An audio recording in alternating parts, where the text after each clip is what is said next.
Long before the Tarnished set foot in the lands between, there was a single night that changed history forever.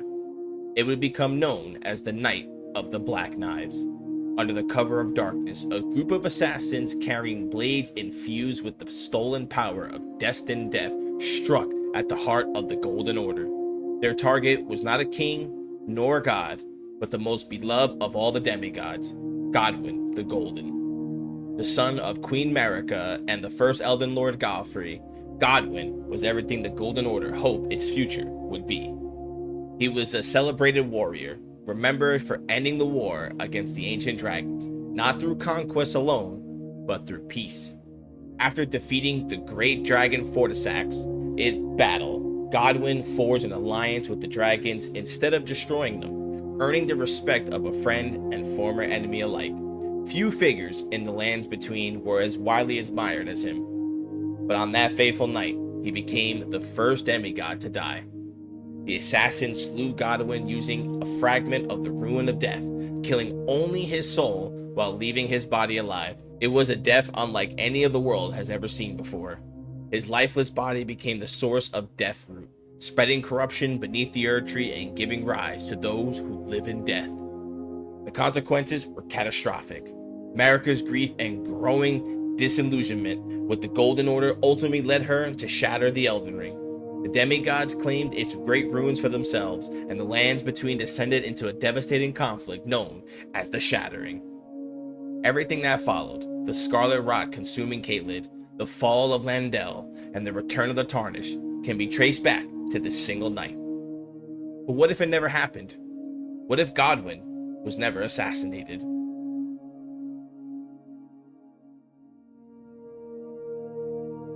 In this timeline, the Night of the Black Knives passed without bloodshed. Godwyn awakens to another ordinary day beneath the Erdtree, unaware that history had just taken a different path. The conspiracy that once claimed his life never comes to fruition, and the first crack in the Golden Order never forms. Without Godwyn's death, the lands between remains remarkably stable. There's no Prince of Death hidden beneath the roots of the Erdtree, Deathroot never spreads across the realm, and those who live in death are never born. One of the greatest blights affecting the lands between simply never exists. More importantly, Marika never suffers the loss that would define the rest of her regime. The Elden Ring remains whole, and while tensions continue to simmer beneath the surface, the Golden Order still appears as strong as ever. To the people of the lands between, the future looks secure. And at the center of that future stands none other than Godwyn. Always loved by the nobles, knights, and the commoners alike, he increasingly becomes the obvious heir to his mother's legacy. Whether he travels, he is greeted not merely as a prince, but as the man many believe will one day guide the lands between into a new golden age. For the first time in generations, hope begins to outweigh fear, yet beneath the hope, unseen forces continue to stir.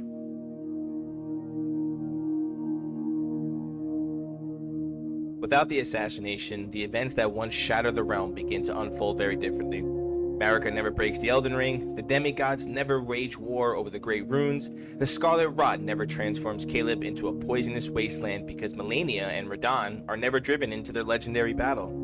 Landel remains the shining capital of the Golden Order, rather than becoming a city preparing for endless siege. Even long-standing rivalries begin to soften under Godwyn's influence. His history of reconciling with the dragons becomes the example many rulers strive to follow. Rather than seeking victory through domination, he encourages cooperation wherever it can be found. Not every conflict disappears, but for the first time in centuries, the lands between seem capable of solving disputes without plunging into a total war. To many, it appears that Godwyn's very existence has saved the world. But peace has a very, very different way of hiding deeper problems.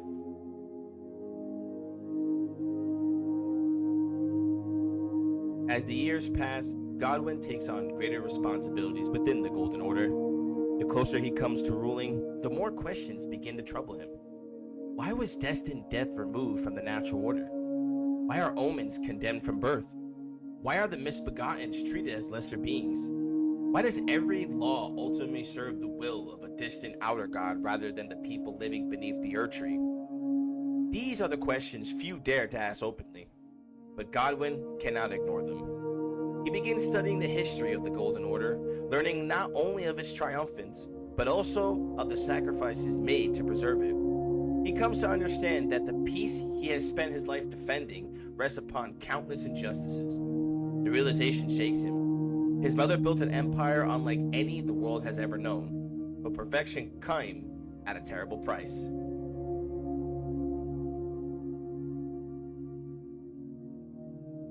Rather than rejecting the Golden Order outright, Godwyn searches for another path. He believes the Order can endure, but only if it's willing to change.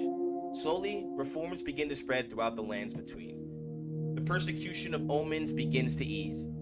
Communities once cast aside are welcomed back beneath the Erdtree's protection. Old enemies are offered peace before war. Even the ancient dragons, once feared above all else, are recognized as valued allies rather than relics of a forgotten age. Not everyone welcomes these changes. Many within the Golden Order see this as dangerous compromises. Others begin Godwyn is abandoning the very tradition that made the Erdtree great. Yet the prince refuses to be ruled by fear. He has seen what fear creates.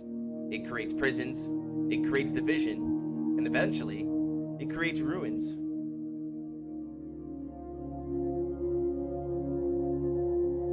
History remembers Godwyn as the first of the dead, the prince whose murder began the end of the Golden Order. But in this world, he becomes something else entirely. Not because he was stronger than Marika, not because he possessed some sort of greater power than the other demigods, but because he was given something history never allowed him to have.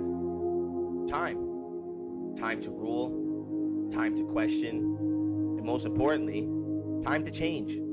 The lands between will still face hardship. No kingdom can escape conflict forever, and no ruler can erase suffering completely. But under Godwyn's guidance, those hardships would no longer be answered with endless war or blind obedience. Instead, the realm would move forward, slowly, imperfectly, but together. Perhaps that was always the greatest tragedy of the Night of the Black Knives. It did not simply kill a prince. It robbed the lands between of one ruler who may have led it into a better future. And maybe that was exactly why he had to die.